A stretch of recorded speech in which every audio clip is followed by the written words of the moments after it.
राजकीय घडामोडी, सामाजिक विश्लेषण, कृषी विभाग, कला व मनोरंजन विश्व आणि क्रीडा क्षेत्रातील बातम्यांचे ताजे व अचूक अपडेट्स महाराष्ट्र शाही न्यूज मराठी। बातमी मागची बातमी, शोध सत्याचा। शेतकरी बंधूंनो, आमच्याकडे हायटेक टेक्नॉलॉजी मशिनरींचा वापर करून नामांकित कंपन्यांची विविध प्रकारची रोपे ऑर्डरप्रमाणे खात्रीशीररित्या उत्तम गुणवत्ता व दर्जेदार क्वालिटीत तयार करून घरपोच मिळते। शेतकऱ्यांच्या विश्वसनीय व हमखास उत्पादन देणाऱ्या बियाण्यांचे व रोपांचे BL गांजवे अँड कंपनीच्या मळगंगा ॲग्रो हायटेक नर्सरीला आजच भेट द्या। तसेच मुंबई, पुणे, नाशिक, ओतूर, नारायणगाव, संगमनेर, चाकण यांसारख्या कृषी मार्केटच्या डेली सर्व्हिसमध्ये मिरची, गवार, भोपळे, दोडके, कोबी, फ्लॉवर, कारले, शिमला मिरची, वांगी त्या सर्व प्रकारच्या भाजीपाल्यांची खरेदी व विक्री केली जाते। आमचा पत्ता Malganga hitech agro nursery, Sakur फाटा जवळच, पिंपळगाव देपा, तालुका संगमनेर। संपर्कासाठी proprietor Babasaheb Ganjave Patil, mobile number 7507354521। फार ऊन आहे, त्यानिमित्त काही लोक आले नाही असे कळलंय। ठीक आहे, जे आले ते खरे मर्द या ठिकाणी आलेले, तुमचं स्वागत मी करतो। व्यासपीठावर संगमनेरचे आमदार अमोल भाऊ खताळ, अहिल्यानगरचे हिंदुत्ववादी आमदार संग्राम भैया जगताप आणि आपले अकोल्याचे मारुती भाऊ मेंगार या ठिकाणी इथे संबोधित करण्यासाठी आलेले। आपण बघितलं असेल, एक महिन्यापूर्वी आपल्या एका हिंदू आदिवासी मुलीवर बलात्काराची जी घटना झाली, ती घटना घडल्यानंतर आम्ही या ठिकाणी आलो। 10 दिवस आम्ही त्या मुलीचा शोध घेत होतो। शोध घेतल्यानंतर आम्हाला असं कळलं का ती मुलगी घाबरून हे घारगाव सोडून नारायणगाव या ठिकाणी ती लपली होती। याचं कारण असं, हे जे दाढीवाली बोकड आहेत, हिरवे बोकड, संग्राम भैया म्हणतात खुराड बोकड, त्या बोकडांनी तिला दम दिला होता, जर ही गोष्ट तू कुठं सांगितली तर तुझे तुकडे आम्ही करून टाकू। जेव्हा त्या मुलीला आम्ही भेटलो, अक्षरशः रडायला लागली, थरथर कापायला लागली। दादा, ही गोष्ट जर त्यांना कळाली, मी FIR केली तर ते मला मारून टाकतील। आम्ही तिला आश्वासन दिलं, ताई तुझ्या केसाला धक्का लागणार नाही, कारण हा हिंदू आता जागा झालेला, त्यांचे हातपाय तोडल्याशिवाय, त्यांचा छाटल्याशिवाय आम्ही शांत बसणार नाही। त्या मुलीला आम्ही इथं घेऊन आलो, घारगाव पोलीस स्टेशनला FIR केली। FIR केल्यानंतर या गावामध्ये आदिवासी समाजाचा जो आक्रोश होता तो फार मोठा होता, पण आपल्यातलेच काही भैया, काही सूर्याची पिसळ आहेत, हा बरोबर, आपलेच काही गांडू आहेत का हिंदू एकत्र येऊ नये, हिंदूंनी आवाज मांडू नये म्हणून त्यांनी बोटा घातलेले, त्यांचे नाव सुद्धा आमच्याकडे आलेले, त्यांचा बंदोबस्त आम्ही करणार आहे। लक्षात ठेवा, केला पाहिजे, हा आवाज त्यांच्यापर्यंत जाणार आहे। तुम्हाला लांड्यांची एवढी कळकळ असेल ना, तर त्यांचं घ्या केळ हातामध्ये घ्या।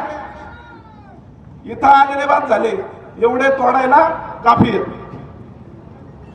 या ठिकाणी जेव्हा FIR झाली, आमची योग्याची भोरे यांना धमकीचे फोन आले, तुम्हाला गोळ्या घालू।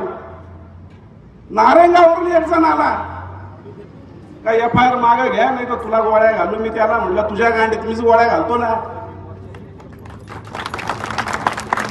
त्याच्यामुळे ते आम्हाला धमक्या बिमक्या द्यायच्या नाही बाबा, 50 लाखाची ऑफर काय करतो गोरगरिबांना।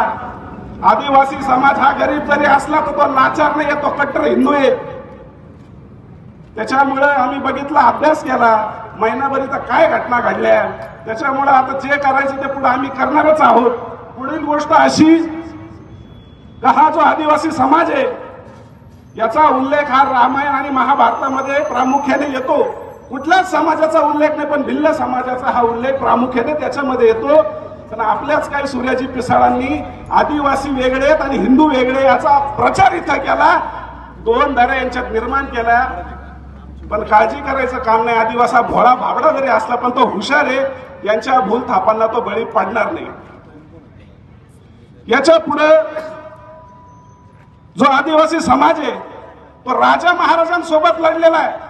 पृथ्वीराज चव्हाण असतील, महाराणा प्रताप असतील, छत्रपती शिवाजी महाराज असतील, यांच्या सोबतीने आदिवासी समाज हा लढलेला आहे। त्याच्यामुळे हा कोण बेकरीवाला आलेला आहे ना, हा पळून युपी वरून हा पळून गेला. हा जर हातात सापडला असता तर याचे तुकडे केल्याशिवाय आम्ही शांत बसलो नसतो.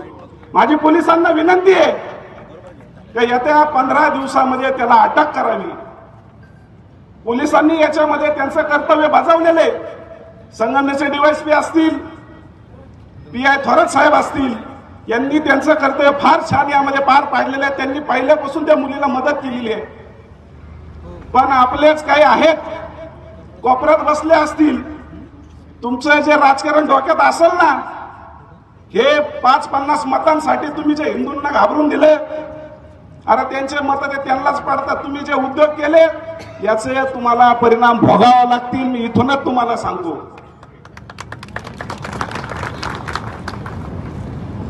डॉक्टर बाबासाहेब आंबेडकरांनी त्यांच्या पुस्तकातच लिहून ठेवलेलं आहे, जेव्हा देशाची फाळणी झाली तेव्हा हे मुसलमान तिकडे जाऊ दे आणि तिकडचे हिंदू इकडे येऊ दे. पण दुर्दैवानं गांधीजींनी असं करू दिलं नाही. मग त्याच्यासाठी गोडसेंना जन्म घ्यावा लागला आणि गोडसेंनी त्यांना गांधीजींना वर तिकीट दिलं. पण शेवटी जाता जाता गांधीजींना हे राम म्हणावं लागलं. हे असेच गांडू आपल्या इथं अनेक आहेत गांधीजींसारखे. त्याच्यामुळे आपल्यामध्ये दरी कशी निर्माण होईल, हिंदू कसा वेगळा होईल, हे प्रयत्न आपल्याला हाणून पाडायचे आहेत. त्याच्यासाठी आपण प्रयत्नशील राहायचंय.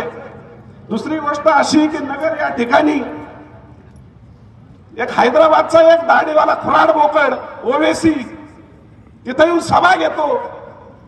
आपले नितेशजी राणे आणि संग्राम भैयांना तिथून चॅलेंज करतो का कोणत्या मस्जिद मध्ये या. अरे आम्ही चॅलेंज करतो आदिवासी नाही, तुला एका खड्यात पाडला तर आदिवासीची अवलाद सांगणार. संग्राम भैया आज हे लोक आलेले आहेत, पण प्रत्येकाच्या खिशात गिलवर असेल, काही साईडला धनुष्यबाण ठेवलेले असतील, कारण तो आमचा अधिकार आहे. जल जंगल जमीन आमची आहे. बऱ्याच अशा गोष्टी आहेत का आपल्या भोळ्या भाबड्या लोकांना वेड्यात काढलं जातं. आपल्या या ठिकाणी एक 5 मजली मस्जिद होती, माहिती कोणाला? घारगाव या ठिकाणी 5 मजली मस्जिद तयार होते. ती मस्जिद त्या ठिकाणी जर झाली, तिथं मदरसे तयार होतील. त्या मदरसेमध्ये अनेक मुस्लिम येतील आणि ते मुस्लिम इथं येऊन तुमच्यावर राज्य करतील आणि आपल्या आया बहिणींना त्रास देतील. हे तुम्हाला मान्य आहे का? मस्जिद होऊन देणार का? त्यासाठी पोलीस प्रशासन आहे. माझी विनंती आहे, त्या मस्जिद अवैध मस्जिद आहे, त्याचं काम त्वरित थांबवलं पाहिजे, नाहीतर पुढची बाबरी ढाचा पाडण्यातील याची ग्वाही मी इथं देतो तुम्हाला. आमचं विडवायचं कुलदैवत इथंच लाखोच्या संख्येने लोक येतात. ती आई विडवाई तिथं एवढं मंदिर आणि यांची 5 मजली मस्जिद कशी होती हेच मला कळत नाही. आणि त्यांनाही मदत करणारे काय आहेत आपले, गट्टू बसून देतील, लाईटी देतील, त्यांना म्हणा त्यांचे केळं घ्या, विकायला जा. म्हणून मी काही अशा 2 गोष्टी आहेत का ह्या बिक्रीवाल्यांपासूनच सावध राहायचं. आता ती बिक्री बंद झाली. एक जण योगेश भोरला म्हणतो, अरे ते बाहेरचे लोक येऊन तुम्ही इथं वातावरण करतात का? मग योगेश भोर म्हणले, बेकरीवाला का तुझ्या याचा नवरा आहे काय? आम्ही बाहेरचं, मग बेकरीवाला कोण आहे? हा बेकरीवाला इथं येऊन 14 बेकऱ्या टाकतो, आपल्या इथं जीवावर मोठा होतो, आपल्याच मुलींना तो बळी पाडतो. अजून एक मुलगी आहे का ती त्याच्यापासून तिला दिवस गेलेले, पण ती फक्त समोर यायला तयार नाहीये. अशा बऱ्याच मुली आम्हाला भेटल्या की दादा याने प्रचंड त्रास आम्हाला दिलेले, पण घरच्या भीतीपोटी आम्ही समोर येणार नाही. म्हणजे हा पहिला कांड नाही त्याचा. असे असंख्य कांड त्यांनी केलेले आहेत. हे जर कांड आपल्याला थांबवायचे असतील तर आपल्याला वेळेत सावध व्हावं लागेल. आता मी जास्त वेळ घेणार नाही, उन्हे झालेले पुढचे वक्ते बोलतील.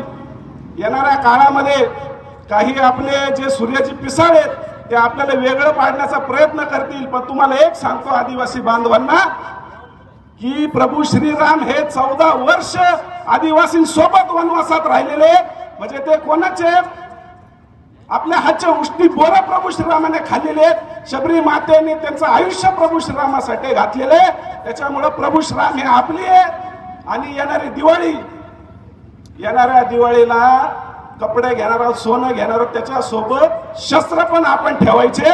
जर शस्त्र नसतील तर आमचा आदिवासी बांधव तुम्हाला गिलवरी तयार करून देईल आणि खडे पण मोफत देईल. याचा आपण भान ठेवावं. माझा आवाज त्यांच्यापर्यंत जाईल आणि इथं मी थांबतो. जय श्रीराम, जय आदिवासी. महाराष्ट्र शाही न्यूज मराठी, बातमी मागची बातमी, शोध सत्याचा.